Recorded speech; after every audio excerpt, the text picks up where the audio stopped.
Olá, uma ótima quinta-feira para você. Estamos começando mais um programa Assunto do Dia na tela da Rede Brasil de Comunicação ao vivo. A gente quer mandar um abraço para todo mundo que tem nos acompanhado e agradecer, como sempre, a sua audiência, o seu carinho e a sua participação aqui. O Assunto do Dia é feito para você e a gente gosta sempre de te agradecer por dar esse espaço aí. A gente está na sua casa, trazendo informação com qualidade, é claro, com a ajuda de profissionais aqui que sempre nos trazem muitos conhecimentos e muitas informações importantes. E hoje a gente vai falar sobre um assunto que inclusive está caindo muito bem para esses dias que a gente está vivendo, os cuidados com a saúde em dias de chuva. Você quer evitar uma gripe ou algum problema parecido? Fique ligado no programa de hoje que a gente vai ter muita dica e muita informação. E além das orientações dos nossos convidados, a gente vai ter no programa de hoje a sua participação na enquete, enviando perguntas. Você também pode enviar comentários sobre o tema e vamos acompanhar o que é notícia na internet. Traremos também as oportunidades de emprego no quadro Há Vagas. E hoje também tem receita do dia. A gente vai aprender a preparar o famoso bolo formigueiro. Olha, nossos convidados já estão aqui com a gente, já chegaram, estão aqui no estúdio do Assunto do Dia e a gente recebe o Dr. Alberto Moraes, que é otorrinolaringologista do Real Hospital Português e membro titular da Associação Brasileira de Otorrinolaringologia. Também está conosco a nutricionista funcional e mestre em comportamento alimentar Priscila Maia. Antes da gente conversar com os nossos convidados, a gente vai assistir junto uma matéria do repórter Magdiel Nayal sobre o tema, narração de Heloísa Monteiro, né? Vamos conferir. Já são mais de 4.000 casos de síndrome gripal identificadas nas 4 unidades sentinelas, que funcionam em hospitais e policlínicas do Recife e de Jaboatão dos Guararapes. Esses casos são monitorados para a investigação do vírus responsável pela infecção e identificação de possíveis mudanças genéticas. Segundo a Secretaria Estadual de Saúde, apesar do número elevado, o momento não é de alarme, já que em 2017 mais de 5.000 casos estavam em investigação neste mesmo período. Atualmente, nessas unidades, a gente está identificando que tem 3 vírus que estão circulando no nosso estado, que é a influenza A, H1N1, a influenza A, H3N2 e a influenza B. Diferente de outros anos, que a gente tem o predomínio de um deles, nesse momento a gente tem os 3 predominando. E nas formas graves, que são internadas, a gente teve a identificação da influenza A, H1N1.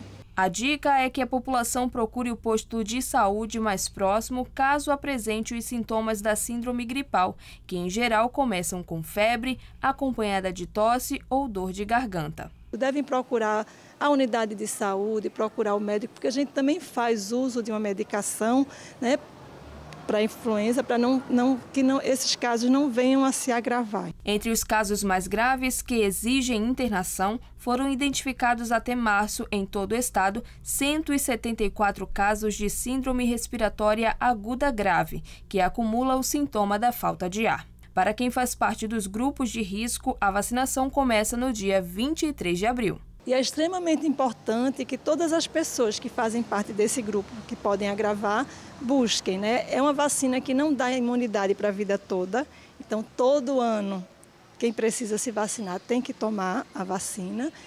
E assim, a partir dessa vigilância que a gente faz, a gente também muda a composição, né? Esse ano a vacina contempla as cepas que estão circulando e teve uma pequena mudança a partir do que foi identificado ano passado. E aí, lembrando, né, são os idosos, que tem que estar sempre na linha de frente da vacina. As crianças, a gente faz a partir dos 6 meses até menos de 5 anos, mas até 2 anos é um grupo extremamente importante que se vacine. A gestante, a mãe que teve o bebê até 45 dias também precisa tomar vacina. Tem uma lista de doenças que podem agravar, né? Lembrar diabetes, algumas que causam baixa da imunidade, mas outras que também, né, causam formas mais graves. É importante que procure o seu médico e veja se faz parte desse grupo e que busque. Também profissionais de saúde, professores e outros grupos mais. Muito boa matéria para a gente introduzir o tema, né? Uma reportagem do Magdiel Nayal com a narração da Heloísa Monteiro. E a gente quer também a tua participação aqui no programa. Como sempre, através da enquete é que a gente começa pedindo para você participar.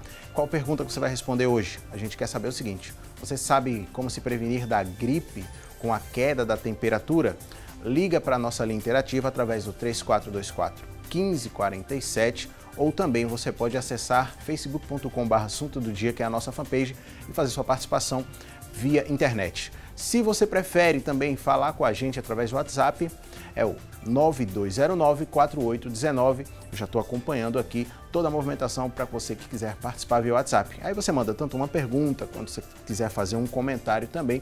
Fique à vontade, porque eu tenho certeza que qualquer dúvida que você tenha, nossos convidados vão ter o maior prazer de tirar, tá bom? Sempre no tempo de frio, os casos de gripes, resfriados e outras doenças acabam aumentando. E quem já sofreu com esses problemas, teve que ficar afastado do trabalho ou algo assim, sabe o quanto é ruim. Como é que a gente pode evitar isso, né? Nossos convidados irão nos ajudar justamente a responder a estas e outras perguntas. Tem gente que tem inclusive medo da virose aí durante esse período, né? Tão falada virose. Doutor Alberto Moraes, quero agradecer aqui a sua participação em nome de toda a equipe do Assunto do Dia. Muito obrigado e bom dia para o senhor. Obrigado pelo convite, Guilherme. Bom dia a todos. É um prazer estar aqui mais uma vez e espero ser útil aí para tirar as dúvidas dos telespectadores. Com certeza será. Doutora Priscila Maia, é um prazer recebê-la aqui também no Estúdio do Assunto do Dia. Bom dia para a senhora. Bom dia a todos. Agradeço o convite também, né? E espero estar colaborando também com vocês com relação a como se cuidar nos dias de frio com relação à alimentação. Olha, a gente vai começar falando justamente sobre a questão dessa mudança climática, termina interferindo muito na vida da gente, né? E aqui na região metropolitana do Recife, né, aqui no estado, mas principalmente na região metropolitana, a gente tem muitas mudanças bruscas. Às vezes a gente passa vários dias de muito calor, de repente vem aquele dia frio de muita chuva. Em que sentido isso interfere na nossa saúde, doutor Alberto? Bom, na nossa região, nesse período que vai chegando o inverno, a gente tem uma quantidade muito grande de precipitações chuvosas, então a gente tem uma quantidade muito grande de chuva. Quando você tem muita chuva, as pessoas tendem a se aglomerar mais, tendem a permanecer mais tempo em locais fechados, tendem a ficar dentro de casa, fechar as janelas, e, enfim, fechar as janelas dos ônibus, se aglomerar e permanecer em ambientes de pouca circulação de ar. Sempre que você tem pessoas se aglomerando e com pequena circulação de ar, você vai ter uma maior proliferação de vírus entre essas pessoas. Então, por isso, principalmente por isso, que você tem um aumento da incidência de infecções virais respiratórias durante esse período de inverno. Por conta desse maior aglomerado, as pessoas ficam muito próximas umas das outras, sem circulação adequada de ar, em ambientes confinados. Importante essa questão, né? Em relação à alimentação, né? A gente está com a doutora Priscila Maia aqui, e quando a gente fala sobre questão de gripe ou de doenças em decorrência do tempo frio, o que se pensa logo é a vitamina C. Sim. A limonada, a laranja, a tangerina, é mesmo basicamente isso daí? O que a gente pode mudar assim, né, em relação à alimentação para a gente fortalecer a saúde nesse período? Sim, com relação aos alimentos, as frutas cítricas, né, e os alimentos ricos em vitamina C, eles realmente são poderosos antioxidantes e eles realmente vão estar colaborando aí na nossa imunidade, no caso, né? Mas também não só a vitamina C, mas como outros nutrientes presentes em alguns alimentos, como o alho, como a cebola, né, também são poderosos antioxidantes e também são ricos em vitamina C. Né? Então, não temos só esse composto nesses alimentos como as frutas cítricas, e sim também em outros alimentos como alho, alimentos ricos em selênio, as castanhas, as nozes, a cebola e o alho, que também vão ser poderosos antioxidantes e vão estar colaborando nessa proteção aí e com o sistema imunológico, né? Na formação e ativação dessas células para que a gente possa estar protegido, combatendo essas possíveis viroses que venham a atingir a população. Agora, interessante é que a gente não tem uma cultura, né? Culturalmente a gente não se preocupa tanto na alimentação nesse sentido da saúde. A alimentação em dias frios, né? A gente continua comendo e fazendo tudo da mesma maneira. Tem sido um desafio tentar mudar isso na mente dos pacientes, por exemplo? Um pouco. Na verdade, o que a gente escuta muito nos consultórios é que os pacientes já ficam com um pouco mais de fome, né? Falar, doutora, o que é que acontece em dias frios que a gente sente tanta vontade de comer? Na verdade, dia frio combina com doce, dia frio combina com estar em casa comendo mais. Na verdade, isso tem uma justificativa, né? O nosso corpo, ele, para tentar se proteger desse frio, como ele funciona em sincronicidade com as estações do ano, no caso do inverno, o nosso corpo tende a ficar mais frio. E para combater esse frio, o corpo ele tenta aumentar a disponibilidade de energia para tentar aquecer e, consequentemente, ele gasta mais energia. Nesse gasto de energia, o nosso corpo ele pede um tipo de nutriente que forneça energia rápido. E, geralmente, esses alimentos são doces, massas, biscoitos, alimentos de fácil acesso, né, geralmente bem industrializados, que eles podem trazer outros tipos de consequência para o nosso organismo, né? Mas isso aí a gente tenta combater com alimentação controlada, que é o que a gente pode falar aqui hoje. Ótimo. Doutor Alberto, a gente geralmente, além dessa questão da fome, né, que a doutora Priscila falou, tem uma questão também que interfere muito. No dia frio, todo mundo quer passar mais tempo na cama, dá uma sonolência maior, todo mundo quer ficar mais, repousando um pouco mais. Isso daí pode ser um problema para quem já está doente, por exemplo, ou pode levar a pessoa a ter uma maior possibilidade de ter uma gripe, de ter algum outro problema de saúde? Bom, se o paciente ele já está com a virose, já está doente, então realmente o repouso é importante para ajudar a combater, né, a virose.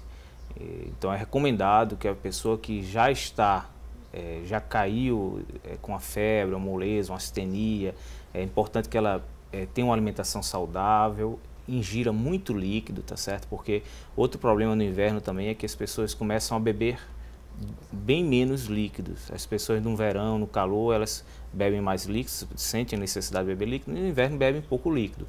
E beber líquido, ingerir líquidos, não falo de refrigerante, mas suco de frutas, água, isso é muito importante também para a nossa defesa. Então, ingerir muito líquido é fundamental. E o repouso quando você já está doente. Agora, quando a gente não está doente, a gente quer prevenir, então a atividade física ela é fundamental, porque ela ativa mais o nosso sistema imunológico, o nosso metabolismo, o nosso sistema imunológico funciona melhor, tudo no nosso organismo vai funcionar melhor. Então a atividade física ela é fundamental. E também vale a observação de que no verão todo mundo se preocupa, né, em manter o corpinho mais sarado, mais bonito, em caminhar, em ir para a academia de ginástica, e no inverno, por conta da chuva, todo mundo fica mais em casa mesmo e deixa de fazer sua atividade física regularmente, né? Então é uma boa observação que as pessoas acabam deixando de se exercitar, e o exercício físico é também importante para a manutenção de uma boa imunidade. É importante, né? Para tudo que a gente fala aqui dentro do assunto do dia, a gente vê que tem essa questão da gente praticar atividade física como prevenção de vários problemas. Agora, interessante que o doutor Alberto falou aqui acerca das pessoas ingerirem bastante líquido, né? É uma pedida que sempre é feita, mas também foi importante ter dado esse alerta, né? Para a pessoa sair virada no guaraná, né? É bom tomar água, um suco de frutas. Qual que é a orientação em relação ao líquido? Bom, com relação à hidratação, na época de inverno, né, nos tempos frios, é muito importante que seja feita a hidratação desse corpo, né, porque a gente pensa que por estar no inverno a gente não tem desidratação. E pode-se dizer até que essa hidratação ela pode ser até mais intensa devido ao corpo ele estar trabalhando mais em virtude desse aquecimento corporal. Né? Então, essa ingestão hídrica, ela não necessariamente precisa ser em forma de água. Né? Muitas pessoas têm dificuldade em ingerir água. Obviamente que o refrigerante ele não é o alimento mais adequado por ele ser rico em açúcar e sódio, né? O sal, que a gente sabe que vai ser muito prejudicial, principalmente para aquelas pessoas que têm algumas doenças crônicas já associadas, como diabetes e hipertensão. E então essa água ela pode ser consumida em forma de sopas aquecidas, chás de infusão, principalmente, né? Tá evitando aqueles chás que já são prontos e preferir mais aqueles chás de extrato seco, para também estar podendo extrair antioxidantes dessas substâncias, né, e outros benefícios que também vão estar associados. E também podemos consumir em forma de sucos, que aí já vai estar mais associado à presença de vitaminas, né, vitamina C, vitamina do complexo B, e isso aí vai melhorar muito o sistema imunológico, vai ajudar. Agora, lá em casa, por exemplo, a gente sempre foi habituado a tomar muito suco, né? Então, é uma coisa que eu levei para a vida adulta. Eu gosto muito de suco. A gente, tradicionalmente, no almoço, na janta, a gente toma mais suco do que refrigerante. É raro a gente tomar refrigerante. Mas tem uma questão. A gente sempre foi habituado a tomar muito gelado. Alguns sucos que a gente vai bater no liquidificador, a gente coloca o gelo junto da fruta para bater com a água. Fica um negócio gelado, mas a gente só toma assim. Tem que ter cuidado também com isso, né, doutor? Veja, Se fala muito essa questão de beber gelo e tal, mas na verdade as doenças respiratórias do inverno, elas são doenças virais. Então não é um suco gelado que vai fazer com que o vírus não está ali dentro do suco, entendeu? Então é um contágio mais direto, que a gente adquire e às vezes a gente não sabe. Mas, por exemplo, a gente está no ônibus, uma pessoa está com a gripe, espirrou na mão, botou a mão ali no cabo para segurar, para se proteger, para se segurar. Aí vem outra pessoa, coloca a mão ali. Aí depois aquela outra pessoa coça o nariz, coça os olhos, bota a mão na boca. A chance dela pegar uma gripe é altíssima. A chance dela se contaminar é altíssima. Mas ela nunca vai pensar que ela pegou aquela gripe porque ela botou a mão ali no ônibus. Ela vai pensar que ela pegou a gripe porque tomou aquele suco gelado em casa. Então, isso é um certo mito. A gente achar que vai pegar uma gripe porque tomou um suco gelado. Porque o vírus da gripe ele não está ali dentro do gelo. Agora, o vírus, quando a gente está com uma doença, a gente está gripado, por exemplo, que é um vírus bem específico, que a gente chama de vírus da influenza, que você tem vários subtipos, ele, quando a gente tá doente, a gente é altamente contaminante. Então a gente sai espalhando o vírus por vários lugares. É por isso que é muito importante a gente tomar cuidado para, antes de a gente colocar a mão nos olhos, levar a mão ao nariz, na boca, a gente sempre lavar as mãos ou passar álcool nas mãos para matar o vírus. Porque as nossas mucosas, né, no rosto, são as portas de entrada desses vírus. Então, às vezes, a gente pega uma maçaneta de porta que está contaminada, porque alguém que está doente botou a mão ali, e aí a gente bota a mão também e depois bota a mão no rosto, coça o olho, coça o nariz. Então, a gente vai se contaminar se o nosso sistema imunológico não estiver adequadamente protegido. A gente não tiver anticorpos adequadamente adequados para aquele vírus, entendeu? Mas, enfim, o que acontece é que, às vezes, quando você ingere um alimento muito gelado, aquele alimento, ele realmente pode dar um desconforto na garganta, pode dar dor, pode dar um quadro de faringite, sem necessariamente aquilo ali virar um quadro gripal. É importante isso daí, né? Porque muitas vezes a gente associa mesmo, né? Principalmente no caso da criança. A criança, quando adoece, está gripada ou resfriada, diz assim, mas sabe o que foi isso? Tomou suco gelado ou alguma coisa assim. Mas é preciso ter um cuidado em relação, o que o senhor orientaria os telespectadores? É preciso ter um cuidado em relação a essa temperatura daquilo que a gente vai beber, não muito gelado, também não muito quente? Veja, obviamente é preciso ter um equilíbrio, né? Por exemplo, você não vai... Os extremos de temperatura, eles são irritantes da mucosa do trato digestivo e do trato respiratório. Então você não vai só ingerir suco com pedra de gelo, aquela coisa extremamente gelada. Agora, não é porque vai tomar um sorvetezinho de vez em quando que vai ter problema. Então é o bom senso, entendeu? É a questão do bom senso. Tudo com parcimônia. Tudo, né? Com parcimônia, exatamente, Guilherme. Nossos convidados vão continuar respondendo aqui nossas perguntas daqui a pouquinho. O intervalo que a gente vai é bem pequeno, já já a gente volta.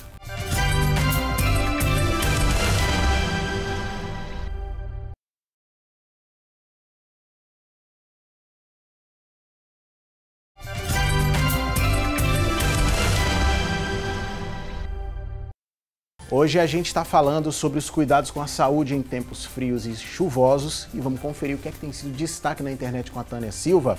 Olá, Tânia. Ô Guilherme, um ótimo dia para vocês que estão nos acompanhando. O destaque de hoje é do G1. Como cuidar da saúde no inverno?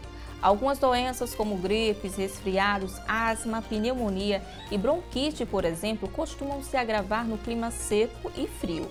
A recomendação é para que as pessoas redobrem os cuidados no inverno. Entre os cuidados para prevenir as doenças nos dias mais frios estão a ingestão de muito líquido, evitar banhos com água muito quente, evitar também a exposição prolongada em ambientes com ar-condicionado. E para quem tem problemas respiratórios, é importante deixar a casa bem arejada, manter as roupas de cama limpas, tirar o pó dos móveis e fazer a limpeza do chão com pano úmido. Agora a gente vai saber outras dicas lá no estúdio. Voltamos com você, Guilherme. Obrigado pela participação, Tânia, como sempre arrasando aí, né, na participação aqui na notícia e também no Giro da Notícia, né? A Tânia é uma das pessoas que está fazendo o Giro da Notícia aqui na Rede Brasil de Comunicação, que você vai acompanhar semanalmente a participação dela. A gente vai agora trazer algumas dicas que serão comentadas por nossos convidados. Fique atento para você poder se prevenir. Como é que você pode evitar a propagação da gripe? Isso aí é para quem está doente e não quer sair infectando ninguém, né? Vamos trazer aqui na nossa tela interativa algumas orientações. A primeira é lavar as mãos, né, que é importante, como o doutor já falou aqui no primeiro bloco, cobrir a boca e nariz ao respirar. Também é ao espirrar, na verdade, não é respirar não.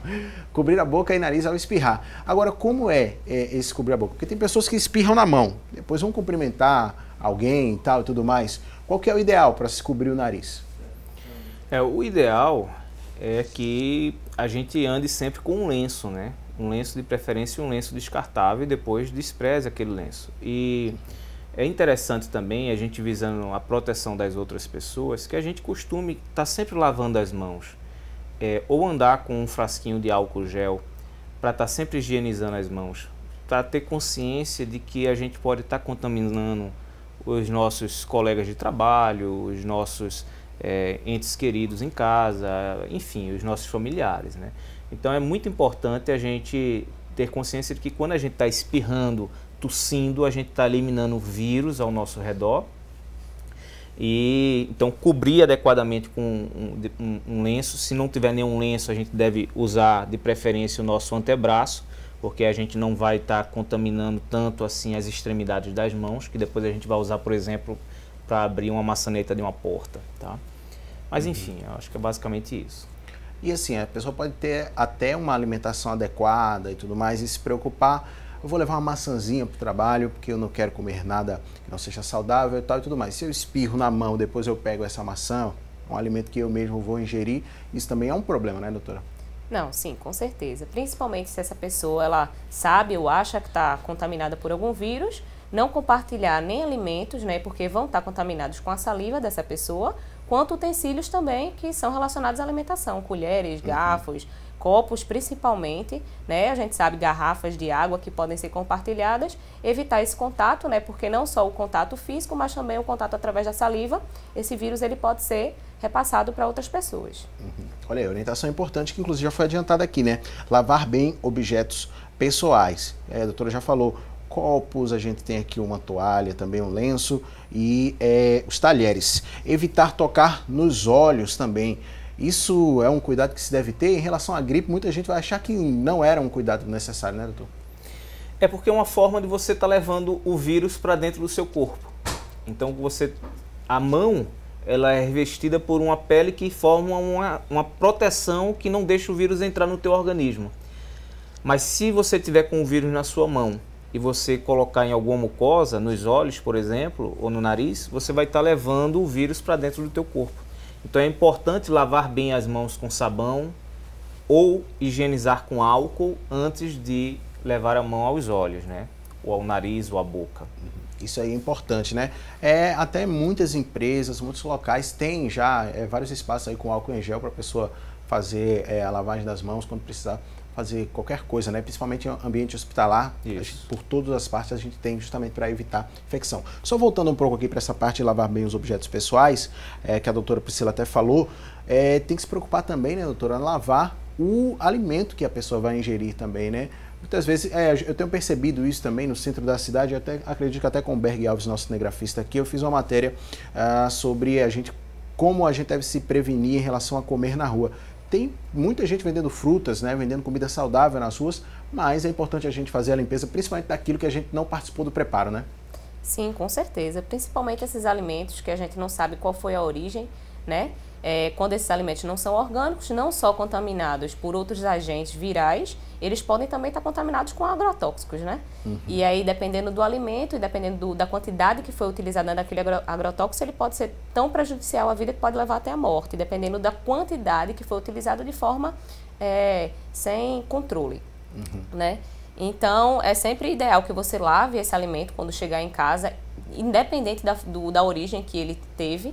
né? E faça essa higienização principalmente com água corrente e depois em infusão em 1 litro de água, que pode ser utilizado com a solução sanitizante ou também, né, a gente pode pegar e substituir isso por água sanitária, né? 1 colher de água para cada litro d'água, 1 colher de água sanitária para cada litro d'água, isso já vai estar combatendo e eliminando parte dessa substância que pode ter vindo e outros agentes que também podem estar nos alimentos, né? Olha, eu já vi algumas pessoas fazendo lavagem de frutas, inclusive usando detergente para isso. Eu achei um pouco forçada aí essa medida.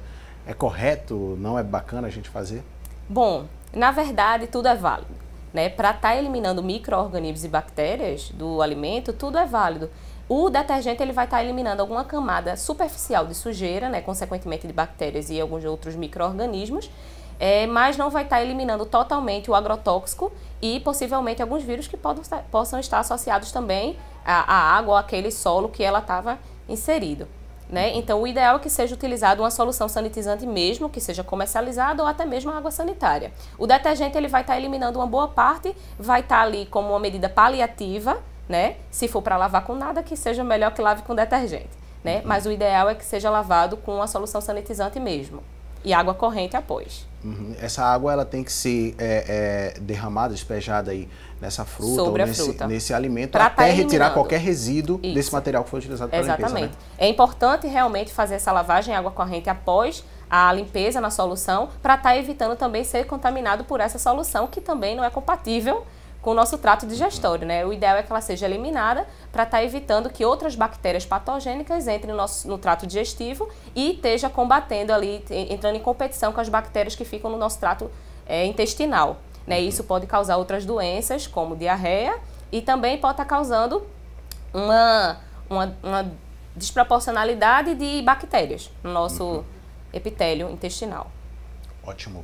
Olha, a gente viu na matéria sobre a importância de vacinação também e é mais uma orientação que a gente tem, tomar vacinas e evitar o contato com os doentes. Doutor Alberto, queria um comentário do senhor acerca dessa questão, tanto da vacinação, acerca também de evitar o contato com os doentes. Se evitar o contato é realmente um afastamento total? Como é que se dá essa questão? Bom, veja só. Obviamente, evitar o contato de maneira desprotegida, né? Ou evitar o contato de uma maneira imprudente. Porque, assim, as pessoas que estão doentes precisam de cuidados, né? Sim. Então, assim, usar máscaras, usar luvas, se for o caso. Muitas vezes não é necessário, mas, enfim... usar equipamentos de proteção individual adequados para cada situação. E no caso, em casa, no ambiente doméstico, quando você tem uma pessoa que está com a gripe, por exemplo, então é procurar separar os utensílios pessoais daquela pessoa, não compartilhar o copo, o talher, como já foi colocado aqui, ter sempre em casa álcool a 70% ou álcool gel, criar o hábito de estar sempre lavando as mãos e, assim, de preferência, não ficar muito tempo a menos de 1 metro de distância dessa pessoa, porque quando a gente espirra ou a gente tosse, se considera que 1 metro é uma distância que o vírus ele atinge em média. Ele pode atingir até um pouco mais, um pouco menos. Mas, em média, 1 metro é a distância que, de uma maneira geral, nós lançamos o vírus ao nosso redor, quando nós espirramos ou tossimos, entendeu? Agora, seria basicamente isso aí. Agora, com relação às vacinas, elas são muito importantes, mas é importante salientar que as vacinas... eu vejo muito no consultório, o paciente chega para a gente e diz assim: doutor Alberto, eu não tomo mais vacina porque eu tomei a vacina e gripei. Então a vacina não funciona para nada. Mas na verdade existe a vacina trivalente e a vacina tetravalente, que elas protegem contra 3 ou 4 tipos diferentes de cepas de vírus da gripe que estão circulando naquela região, naquele hemisfério, naquele período. Os vírus da gripe, eles existem inúmeros tipos. E paralelo a isso, você tem mais aproximadamente 200 tipos de vírus que causam os chamados resfriados. A diferença maior entre as gripes e os resfriados é que a gripe ela dá uma febre intensa, dores fortes no corpo, a pessoa fica com astenia, uma moleza muito grande, às vezes com falta de ar, muita tosse. Então, o comprometimento geral é maior na gripe. Muitas vezes leva a um quadro até de insuficiência respiratória, podendo até levar a óbito, quando a pessoa não tem um sistema imunológico bem formado. Então, nos grupos de risco, nas pessoas idosas, nas crianças pequenas, principalmente as crianças abaixo de 2 anos de idade, nas pessoas que têm doenças crônicas, como diabetes, como insuficiência cardíaca, etc., pacientes asmáticos, pacientes tabagistas, essas pessoas são os chamados grupos de risco. Então, essas pessoas elas têm um risco maior de adquirir quadros gripais mais severos. Então, daí a preocupação em tomar a vacina.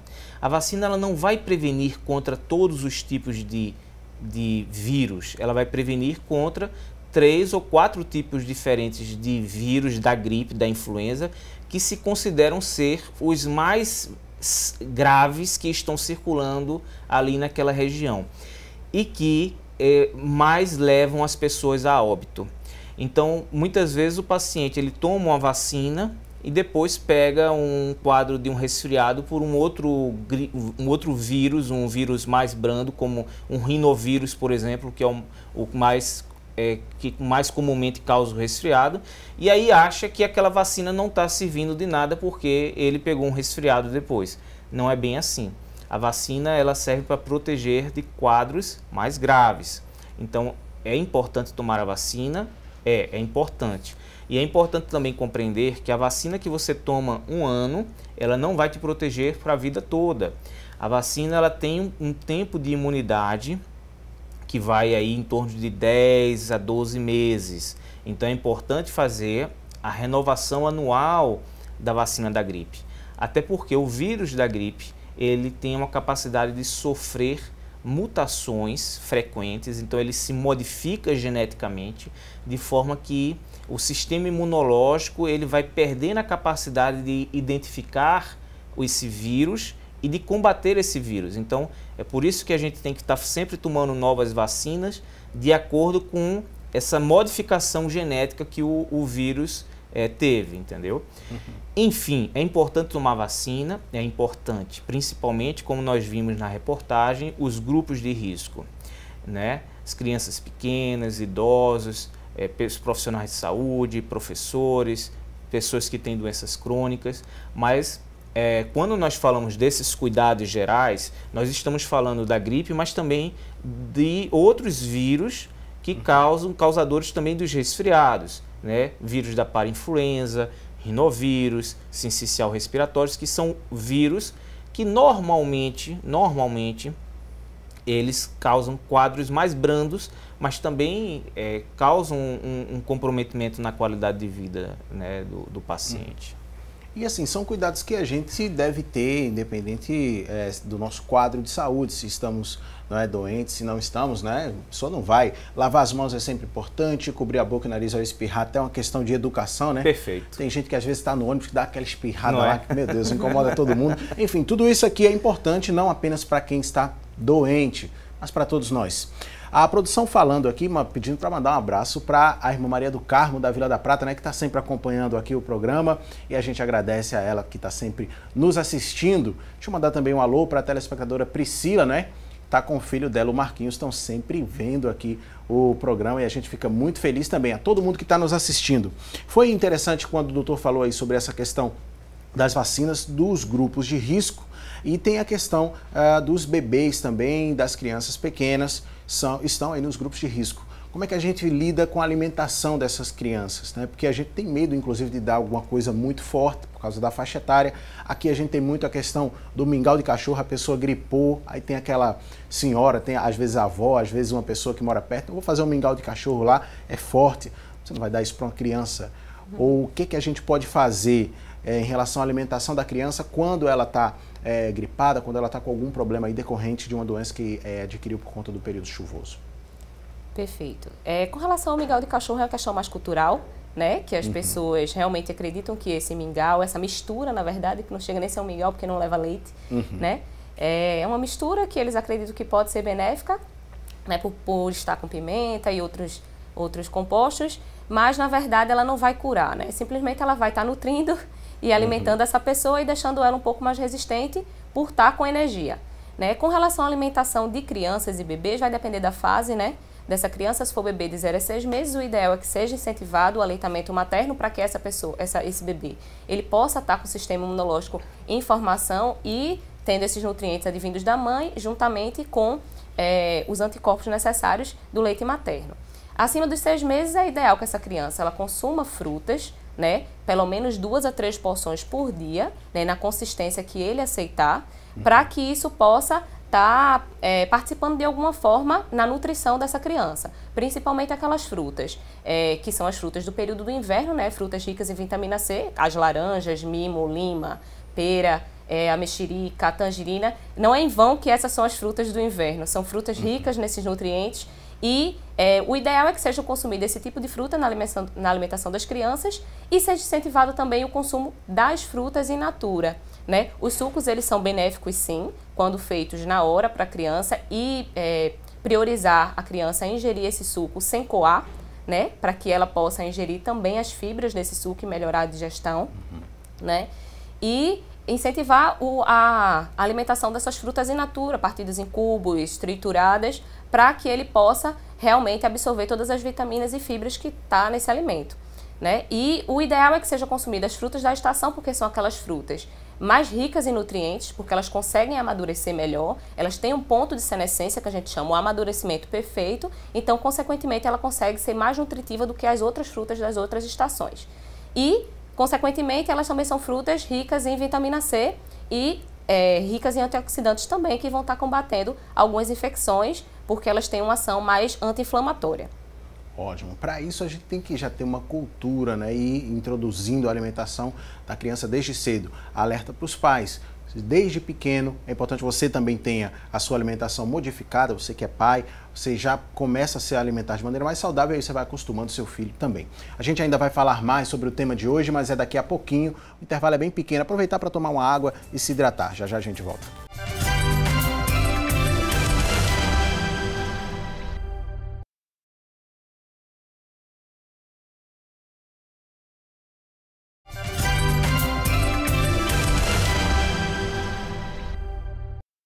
Voltamos com o assunto do dia, hoje falando sobre os cuidados com a saúde em tempos de chuva, em tempos frios. Temos aqui uma nutricionista e um otorrinolaringologista, o doutor Alberto Moraes e a doutora Priscila Maia, que estão nos ajudando aqui, nos auxiliando já. Temos entendido muitas coisas, tivemos dicas, orientações e agora vamos para o quadro Mito ou Verdade. Saber se algumas das informações que circulam por aí, que muita gente fala, se são verdadeiras ou se são falsas. Momento importante do programa, é bom a gente ter bastante atenção. A primeira tela aqui já está e diz o seguinte: gripe e resfriado é a mesma coisa. Eu me lembro que quando eu era criança eu não sabia diferenciar. E aí eu cresci e continuo não sabendo muito bem. A gente tem uma diferença entre gripe e resfriado, né, doutor? Qual que é a diferença? Tem sim. Né? Primeiro são causados por vírus diferentes. Né? O vírus que causa a gripe é o vírus da influenza, que nós temos vários subtipos diferentes. E os vírus causadores dos resfriados são vários tipos de vírus diferentes.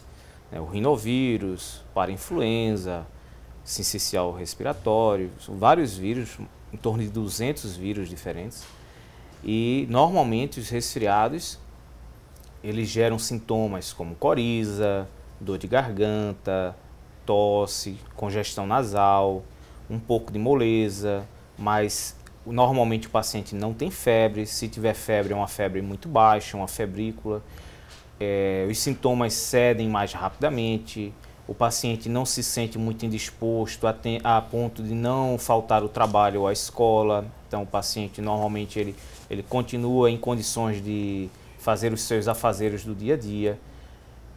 Na gripe, os sintomas são mais intensos. Então, o paciente tem os mesmos sintomas de tosse, dor de garganta, congestão nasal, coriza, mas normalmente ele tem também uma febre alta, muita dor no corpo, aquela sensação de estar todo quebrado, todo moído.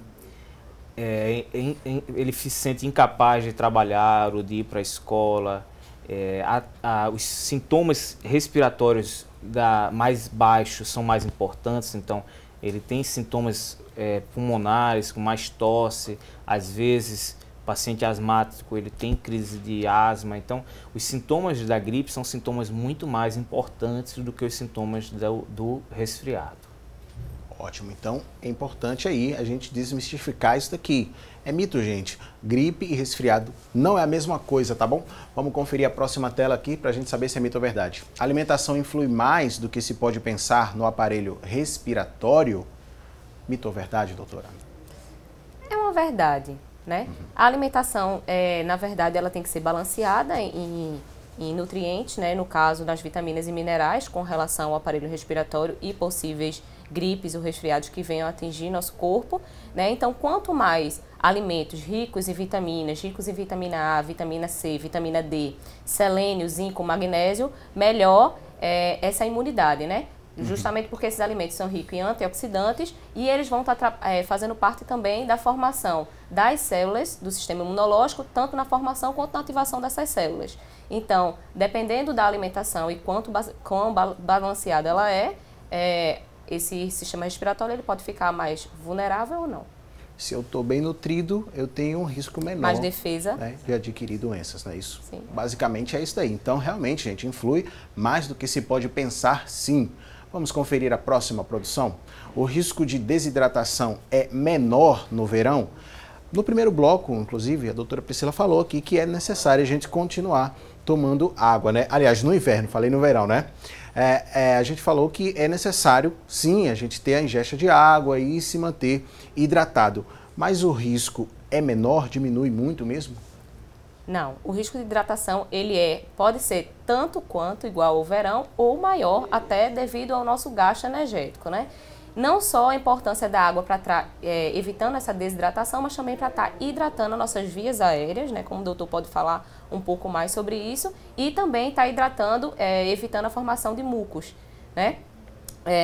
Essa hidratação, como eu já falei, pode ser não feita só em forma de água, em outros alimentos, como sucos, sopas, e o importante é que seja no mínimo 1,5 litro, né, por pessoa. O ideal é que seja acima de 2 litros, né, dependendo também da capacidade dessa pessoa de estar ingerindo água, mas que se essa pessoa também não é muito adepta do consumo de água e líquidos, que pelo menos seja feita 1,5 litro por dia. Tem a dica também de andar sempre com a garrafinha, vai ajudar, né, também a pessoa. Até para você controlar a quantidade que está sendo ingerida, né, para você também não estar controlando os copos e tudo. Você pode andar com uma garrafinha de 500 ml e aí você controla para tomar 3 ou 4 pelo menos. Se for mais, melhor. Doutor Alberto, comentário em relação a essa questão da desidratação também? É sempre importante, né, manter uma boa hidratação, porque quando a gente está bem hidratado, a gente vai conseguir se expectorar melhor, a gente vai fluidificar melhor as secreções, o nosso sistema imunológico ele funciona melhor. Então, fundamental, sempre que a gente está diante de um quadro de doença, um quadro viral, é hidratar bem. E até para manter a prevenção das doenças, é fundamental a gente ter uma boa hidratação, né? Acho que seria basicamente isso, né? Só para reforçar o que a doutora Priscila falou. Ótimo. Vamos conferir a próxima, se é mito ou verdade. Certos alimentos como leite e ovos podem desencadear crises asmáticas. Isso é verdade? Olha, com relação às crises asmáticas, não podemos dizer que o leite e o ovo ele vai desencadear a crise asmática para quem é vulnerável a essas crises, para quem é asmático. Né? Mas são alimentos potencialmente alergênicos, né? Muito alergênicos, assim como as amêndoas, os alimentos que são derivados do glúten, também o trigo, são alimentos potencialmente alergênicos que vão estar ali fazendo irritação nas nossas vias aéreas, tanto na via aérea como no trato digestório, né? Que a gente faz um compartilhamento aí nessa parte superior, né? De acordo com a boca, a faringe, passa o ar, passa o alimento pelo mesmo lugar. Então isso pode causar uma irritação maior e pode desencadear algumas crises, sim, mas não como agente precursor. Ele não é o Mas o principal agente o principal nesse agente. sentido, né? A gente pode dizer que é mais para um público específico, pessoal que tem, por exemplo, intolerância à lactose, não é para todo mundo que ou que para isso as vai crianças acontecer. que são sensíveis a esses alimentos, porque ainda está sendo feita a introdução alimentar, né? Então, assim, é sempre indicado que esses alimentos sejam introduzidos de uma forma mais cuidadosa, principalmente o ovo, né? Primeiro introduzir a gema, depois a clara, que é a porção mais alergênica do ovo, para que essas crianças não venham a desencadear uma reação alérgica pela introdução sem cuidado, né? E o leite também tem que ser introduzido de uma forma mais lenta, né? Primeiro o leite materno, se não for possível o leite materno, que seja introduzido de uma forma lenta e observando se aquela criança está aceitando aquele tipo de alimento para estar evitando uma certa intolerância à lactose. Ótimo. Vamos conferir mais uma informação aqui e saber se ela é verdadeira. Bebês são mais propensos a desenvolver doenças respiratórias no inverno?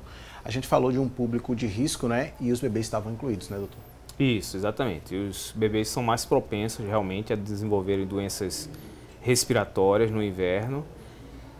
Primeiro porque o sistema imunológico dos bebês eles ainda não está adequadamente formado. Então, você ainda não tem anticorpos adequadamente circulando no organismo, ainda está amadurecendo esse sistema imunológico, então a propensão a doenças é muito maior. Depois, porque o tipo de ambiente de creches, de escolas, a convivência com outras crianças facilita muito a troca de vírus e de bactérias entre elas, né? E a própria anatomia da criança que predispõe mais as doenças se desenvolverem, né? Ótimo. Então aqui é verdadeiro, hein? Alerta aos pais aí, bastante cuidado com as crianças durante o inverno. E a próxima informação. Cebola e alho combatem a bronquite.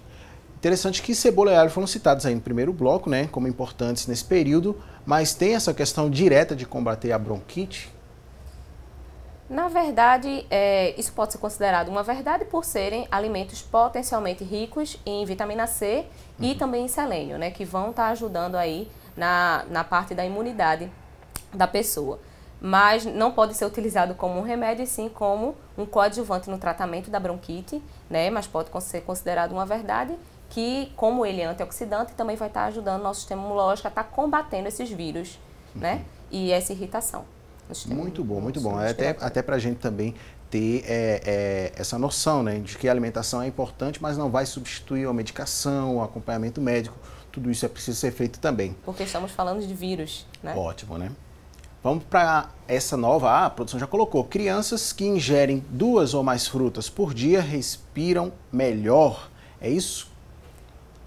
Não que respiram melhor, mas o seu organismo ele funciona de uma forma melhor por estar colocando todos aqueles coadjuvantes, né, no funcionamento do organismo, que são as vitaminas e os minerais. E os minerais, como já foi citado aqui também, sempre introduzir 2 ou mais frutas na alimentação da criança para que ela possa ter em quantidade suficiente os micronutrientes, né, que é um pouco mais difícil numa alimentação, a grosso modo falando do feijão com arroz, né? Temos nutrientes, o macro e o micronutriente no arroz, mas as frutas e os legumes, os vegetais, eles vão estar completando essa fração de micronutriente para poder completar essa nutrição da criança. Ótimo. Então é importante que as crianças também tenham essa ingestão aí, comam bastante fruta. Vamos conferir a próxima tela, gente. Poluição aumenta o risco de contrair doença respiratória. Essa facilmente a gente pode dizer que é verdade, né, doutor? Sem medo de errar. Com certeza, né? É por isso que a incidência de doenças respiratórias ela é muito maior nas grandes cidades, né? Em grandes centros como São Paulo, onde a poluição é muito mais importante, e até se nós compararmos Recife com cidades menores, né, você vai ter um aumento da incidência de problemas respiratórios nos grandes centros urbanos, em cidades mais industrializadas, onde você tem uma maior circulação de fumaça, de produtos tóxicos no ar, né? E isso principalmente quando se fala de crianças e principalmente quando se fala de pessoas asmáticas, pessoas alérgicas, que são grupos de riscos e ao ingerir o ar mais poluído, mais contaminado, a tendência de ter problema respiratório é bem mais significativa. Particularmente em nosso meio, a gente observa um aumento muito grande dessa incidência de problemas respiratórios em períodos de festa junina, por conta das fogueiras, fogos. Então a gente tem, normalmente, na semana que se segue a Semana das Fogueiras, um aumento grande da incidência de pacientes com problemas respiratórios. Então a gente que vive na capital, né, aqui na região metropolitana, deve ter um cuidado ainda maior, né, do que aquela pessoa que vive na pequena cidade do interior e tudo mais. O nosso cuidado deve ser maior do que esse, né? Redobrado, com certeza. Por isso que é importante as orientações dos nossos convidados e vão orientar em mais uma informação. Fumantes são mais vulneráveis a doenças respiratórias. Verdade demais também, né, essa, né? Assim, eu acho que todo mundo sabe, né, que o cigarro aumenta muito a incidência de problemas respiratórios, as bronquites crônicas, os enfisemas e também aumenta, assim, sobremaneira a incidência dos diversos tipos de câncer, né? Câncer de pulmão, câncer de boca, de lábios, de laringe, de bexiga, de estômago. Então, as pessoas que fumam, os tabagistas, eles têm, assim, além de aumento da incidência de problemas coronarianos, né? Hipertensão, infarto, etc., AVC, etc. Então, os fumantes, eles realmente são grupos de risco de diversas doenças, incluindo as doenças respiratórias. E aí entra também na conta o fumante passivo, né? A pessoa que convive com o fumante, que está ao lado da pessoa que tem o hábito do tabagismo, né? Sem dúvida, é importante lembrar, né, do tabagista, do fumante passivo, né? Aquela pessoa que convive ali, que sofre as consequências. E ainda tem aquela pessoa que diz assim, doutor, eu fumo, mas não trago, então não tem problema nenhum. Né? Como se ele estivesse isento dos malefícios do cigarro pelo fato de não tragar, que é uma grande ilusão, né? É aquela pessoa que tenta mentir para si mesmo e achar que não está sofrendo os malefícios do tabagismo por conta disso. Né? É uma grande mentira, um grande mito. Muito bom a gente sempre falar e trazer esse alerta aí, né, contra esse hábito tão arcaico, né, do fumo. Hoje a gente falando tanto sobre saúde, se preocupando mais com a saúde, acho que realmente não combina com saúde quando a gente fala de fumo. Vamos para a próxima tela conferir se é mito ou verdade. Beber chá quente ajuda a combater doença respiratória? Isso é mito, é verdade? Depende do chá? O que a senhora tem a dizer, doutora? Podemos dizer que é verdade, sim, né? Dependendo do chá também, mas todos os chás eles vão ter a função mais de estar acalmando aquelas vias respiratórias, vai estar aquecendo o nosso corpo, né? Mas é importante que a gente alie essa função do chá de aquecimento também a substâncias antioxidantes, como os chás de cascas de frutas, né?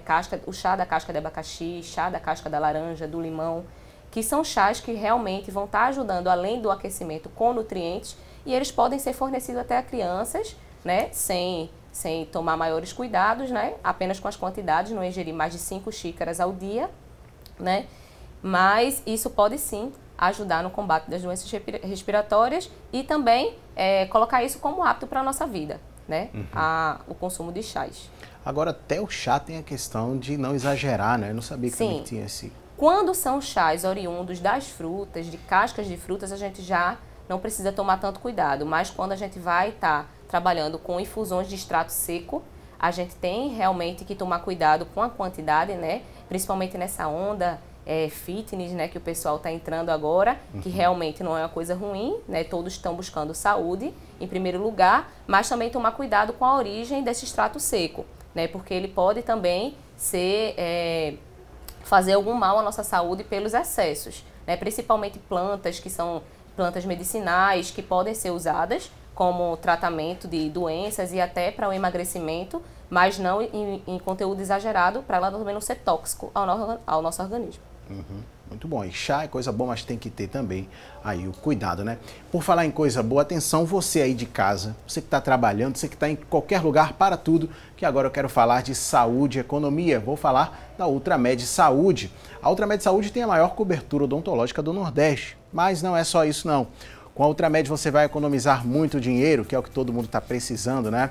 Na Ultramed você tem um mundo de benefícios, são descontos de até 65% em consultas médicas, com mais de 500 médicos parceiros à sua disposição em todas as especialidades. Descontos de 65% em exames laboratoriais e de imagem. Por exemplo, numa mamografia que custa em torno de R$ 400, com o cartão Ultramed você paga apenas R$ 110. Num sumário de urina que custa R$ 36, com o cartão Ultramed você paga somente R$ 7. E não para por aí, tome nota. Descontos de 20% em óticas, 65% em medicamentos nas grandes redes. E não acabou por aí não. Tratamento odontológico de graça para você, isso mesmo. Tratamento odontológico é totalmente de graça para você. Com o cartão Ultramed você também tem seguro de acidentes pessoais, invalidez e assistência funeral familiar. Todos esses benefícios incluídos no cartão Ultramed. E sabe quanto que você vai pagar? A gente pensa logo que é uma fortuna, né? Com tantos benefícios assim, mas é só R$ 39,99 no cartão. Mas se você ligar agora e falar o seguinte, olha, estava assistindo o assunto do dia e ouvi falar da Ultramed no programa. Aí você paga apenas R$ 29,90. Pode ligar e dizer que foi a equipe do assunto do dia que autorizou o desconto de R$ 10. E aí você só paga R$ 29,90. Eu já tenho meu cartão de benefícios Ultramed e não saio de casa sem ele. E você? Faz o seguinte, liga agora e faz o seu 3139-6262. Vou repetir o telefone para você anotar com calma. 3139-6262. Ultramed, saúde ao alcance de todos. Vamos para um rápido intervalo no assunto do dia. Não sai daí.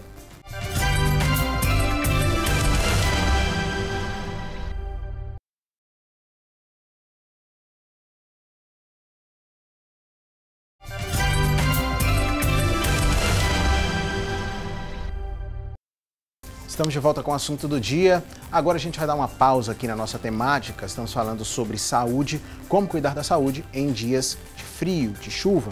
E a gente vai parar aqui para falar sobre culinária, trazendo as dicas da Luciana Luna. O que a gente vai aprender hoje no Receita do Dia? Você quer saber como é que se faz um bolo formigueiro? Eu também quero. Luciana Luna vai ensinar pra gente.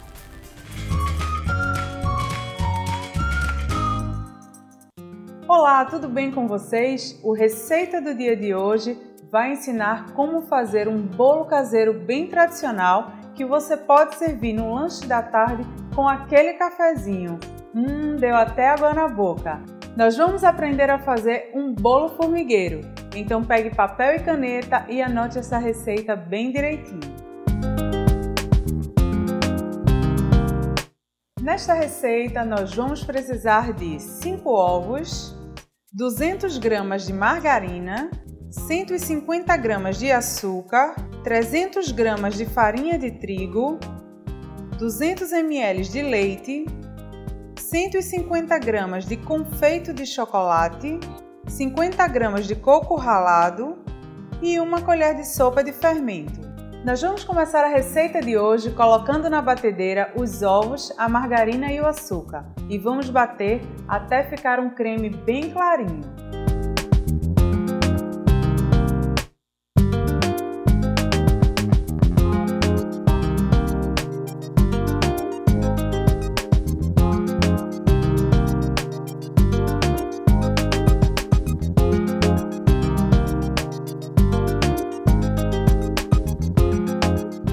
Após bater por cerca de 8 minutinhos, nós vamos acrescentar a farinha de trigo e o leite.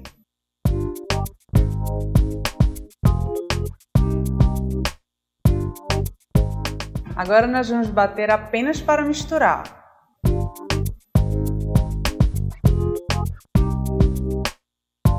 O próximo passo é acrescentar o fermento e também bater só para misturar.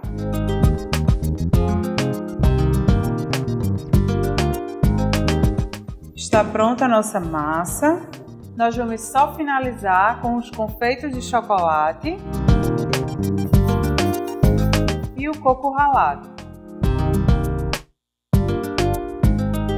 Agora eu vou misturar tudo.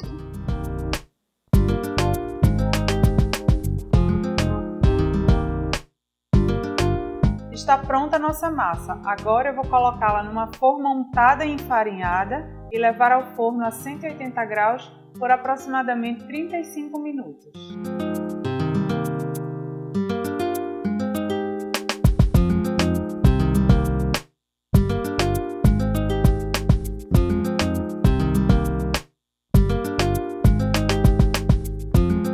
bolo já está pronto, agora eu vou retirá-lo do forno.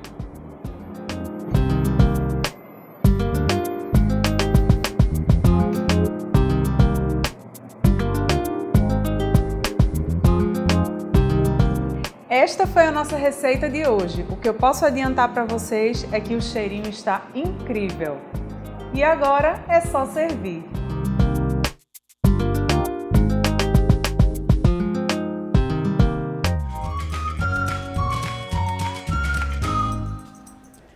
Muito bom aí as orientações da Luciana para a gente aprender a fazer um bolinho de formigueiro.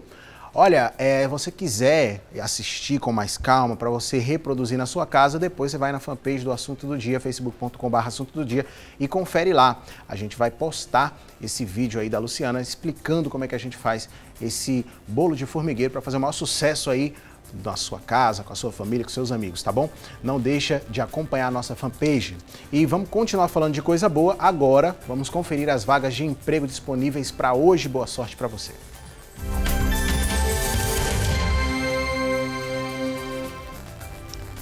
A produção vai trazer no quadro Há Vagas a primeira oportunidade. São 2 vagas para polidor de automóveis. O que é necessário? Ensino fundamental completo, 6 meses de experiência na função e o salário é de R$1.000. Qual a próxima? Vamos conferir.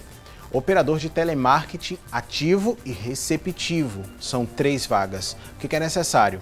Ensino médio completo, 6 meses de experiência na função e a remuneração vai ser aí de R$ 954 para essas 3 vagas de operador de telemarketing.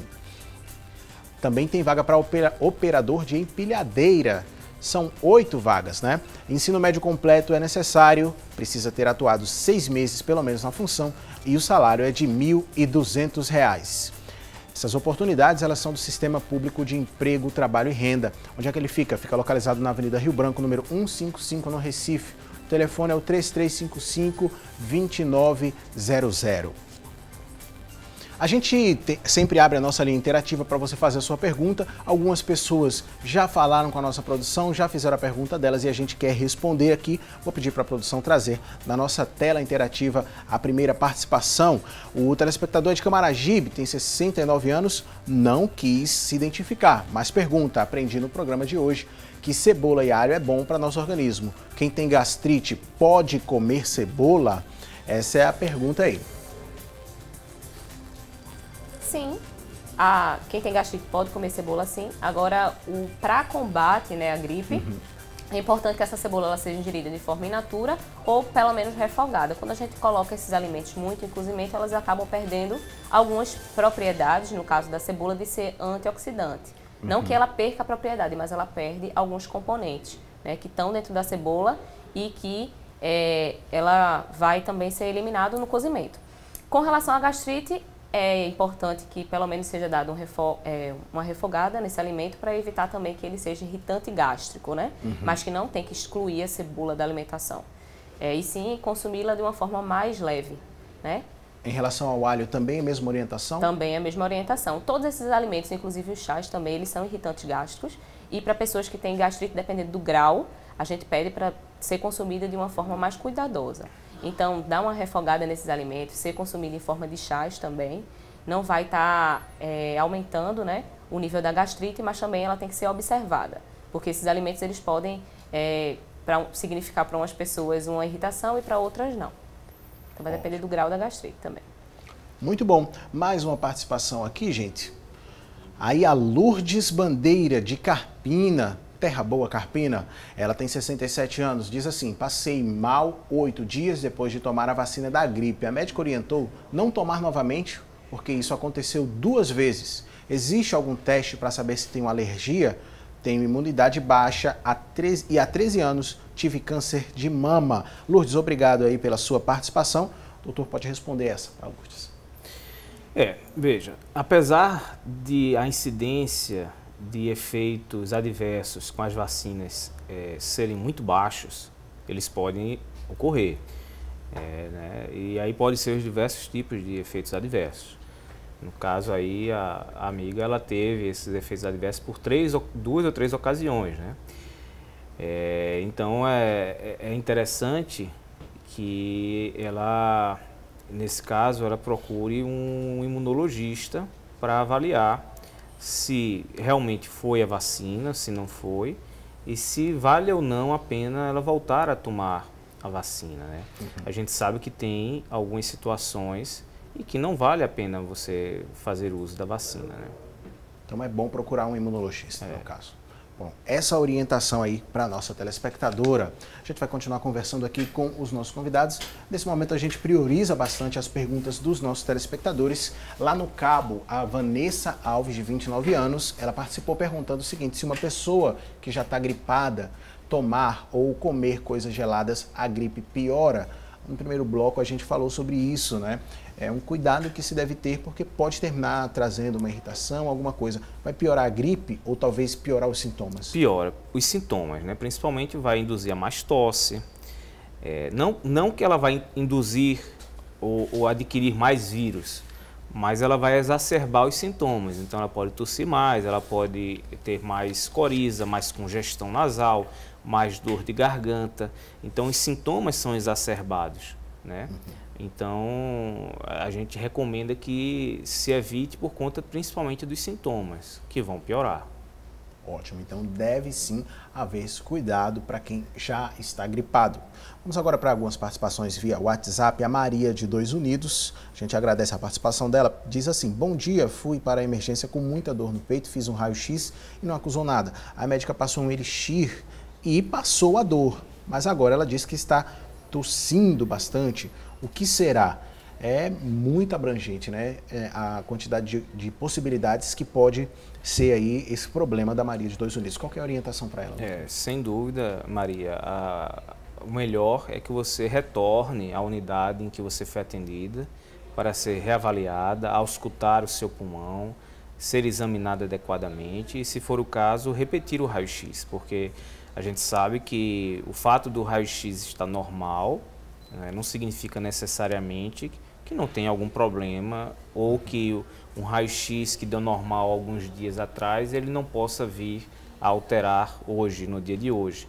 Então a gente vê muito isso aí no nosso dia a dia. O paciente fez um raio-x há uma semana, estava completamente normal, o quadro evoluiu com piora, repete o raio-x uma semana depois e esse raio-x já dá bem alterado. Enfim, se o paciente ele tem um quadro com tosse, às vezes com febre, às vezes com falta de ar, e esse quadro ele não evolui com melhora, o melhor é que ele seja reavaliado. E retorne à unidade para que o colega de plantão ele reexamine o paciente. Então, nem tudo assim vai ser conclusivo, né? Fiz um exame que não apontou nada, os sintomas continuaram, você pode fazer um novo exame. Claro, de deve fazer, verificar, né? Deve fazer. Essa é a orientação aí para Maria, de 2 Unidos. Já a Patrícia, que também falou com a gente aqui, e nós também agradecemos a participação dela, ela diz que está com pigarro há mais de um ano. Ela não fuma, não é? Pergunta o que ela deve fazer para ficar boa. Diz que o irmão dela é fumante e sempre entra em casa com cheiro forte de cigarro. E ela disse também que, infelizmente, ela está tendo aí uma formação de catarro com muita frequência na garganta. E ela pergunta também se o fato de que ela toma leite diariamente, todos os dias, se isso tem alguma coisa a ver. Vamos primeiro para essa questão do leite aqui, para a doutora Priscila poder esclarecer para a gente. Pode ter alguma ligação, o fato da pessoa tomar leite com algum problema que venha ter na garganta? Bom, se a Patrícia ela não for alérgica ao leite, não tiver nenhum tipo de intolerância, provavelmente não é esse leite que está ocasionando esse pigarro, né? Mas sempre que a gente tem alimentos que no consumo deles a gente veja algum tipo de alteração em algumas funções vitais, é necessário que a gente exclua esse alimento pelo menos por uma semana, né, ou mínimo 15 dias, para a gente poder ver as alterações e sentir se esse alimento, mas com certeza essa paciente ela tem que ser avaliada, né, para ver também quais são os outros alimentos que estão inclusos nos hábitos alimentares dela, para a gente poder também avaliar se outra coisa também pode estar interferindo. Mas não diretamente o leite, ele é o agente causador desse pigarro, né, mas ele pode ser excluído para ser avaliado, é o mais recomendado. E esse pigarro aí há mais de um ano, é preocupante a situação, né, doutor? Porque o ideal é que a gente tenha um problema que perdure durante algum tempo, durante semanas, a gente já procure um médico com orientação. Se está com pigarro há mais de um ano, pode ser que tipo de problema, por exemplo? Veja, existem algumas possibilidades, né? E é importante que ela procure um otorrinolaringologista para ser avaliada, ser examinada, né? Normalmente, nesses casos, é realizado também um exame complementar, que é uma videolaringoscopia, que é uma filmagem da faringe e da laringe por dentro, que são os nossos órgãos aqui da garganta, para avaliar adequadamente. Enfim, o colega, o otorrinolaringologista, vai sentir a necessidade ou não de fazer exames complementares. Mas pode ser o pigarro, pode ser decorrente de um processo alérgico, pode ser decorrente de um refluxo gastroesofágico, por exemplo. É difícil a gente formular uma hipótese diagnóstica sem examinar a paciente, né? O melhor é que ela realmente procure um otorrinolaringologista para ser examinada, né? E sempre com essa preocupação, né, de qualquer problema que perdurar por muito tempo, por um período prolongado, que a pessoa realmente busque, não é? Perfeito, com certeza.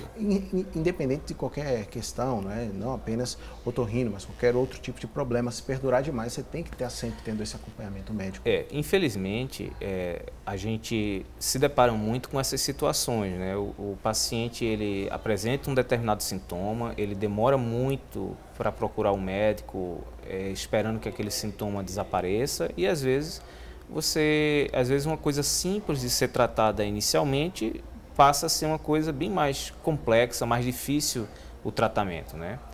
Porque ele retardou demais a procura por um médico para fazer um diagnóstico adequado, né? E tratar um problema avançado Exato, é bem mais complicado, né? Não apenas para o médico, mas também, é claro, principalmente para o paciente que vai ter aí dificuldades. Temos uma Priscila aqui também, charada nossa convidada. Ela diz: eu moro em Glória do Goitá e meu esposo Elton come cebola sempre. Ele diz que é bom para o estômago. Ela quer saber se isso daí realmente tem alguma coisa a ver aí com o fato da cebola, né? A gente falou de cebola e alho aqui, ela tem essa dúvida. E aí ela manda também um beijo para as filhas Nicole e Natasha. Forte abraço para toda a família e para a Glória do Goitá como um todo. Doutor, e aí, a cebola realmente faz bem para o estômago? Tem algum componente aí que ajude? Bom, possa ser que pelo consumo, né, da cebola e o hábito alimentar dele já com os vegetais, ele se sinta melhor quando ele faça esse tipo de alimentação com vegetais, com cebola, mas não existe nada científico que mostre que a cebola ela vai estar fazendo um esvaziamento gástrico melhor, né? A alimentação com vegetais, frutas, no geral, ela tem uma boa digestão e, consequentemente, um esvaziamento gástrico um pouco mais rápido. E aí ele pode se sentir melhor por estar consumindo esses alimentos, né? Fora os benefícios da cebola que a gente já falou aqui, é importante que ele continue comendo a cebola e acreditando, né, na crença que a cebola deixa ele com o estômago um pouco mais aliviado, mas não existe nada científico que comprove que a cebola é o alimento que esvazia o estômago ou melhora a acidez. Olha, foi importante a gente ter a participação de uma família aqui, que eu queria que a gente pudesse tocar nesse tema. Infelizmente o tempo está correndo demais, mas a gente falou aqui sobre a questão da importância de se alimentar com frutas e tal, e também para as crianças. Às vezes o pai quer substituir, ele não comprou uma maçã ou uma laranja, mas tem aquele suco de laranja industrializado, ou às vezes o biscoito de limão. Vale a pena fazer essa substituição? O ideal é sempre a fruta mesmo e o natural? De forma alguma. Né? Nenhum suco industrializado, até porque não existem sucos industrializados naturais, né? Todos eles vão ter adição de algum tipo de produto, seja ele conservante, e muitos são apenas um néctar, né? A gente tem ali 5% de fruta, 15% de fruta, ou seja, quase nada. E quando aquilo está diluído em água apenas, fica o aroma, e talvez ele seja até artificial também, né? Então aquele sabor, aquela cor, tudo aquilo é aditivo químico, né, que jamais vai substituir os nutrientes da fruta in natura e até do suco originado da própria fruta.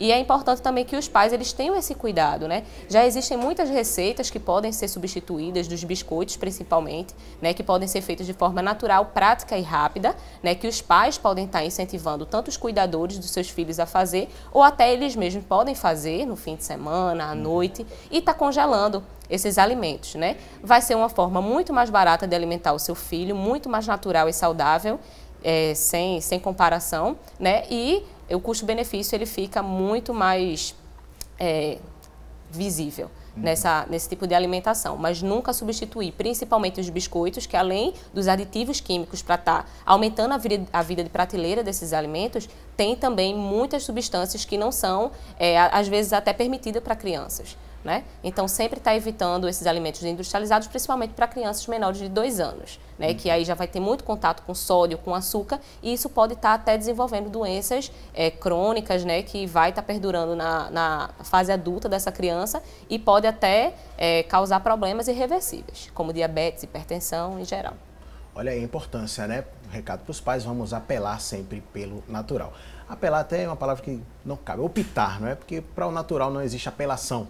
Olha, vamos para o resultado da nossa enquete? Perguntamos o seguinte: você sabe como se prevenir da gripe com a queda de temperatura? 69% dos telespectadores disseram que sim, 31% disseram que não.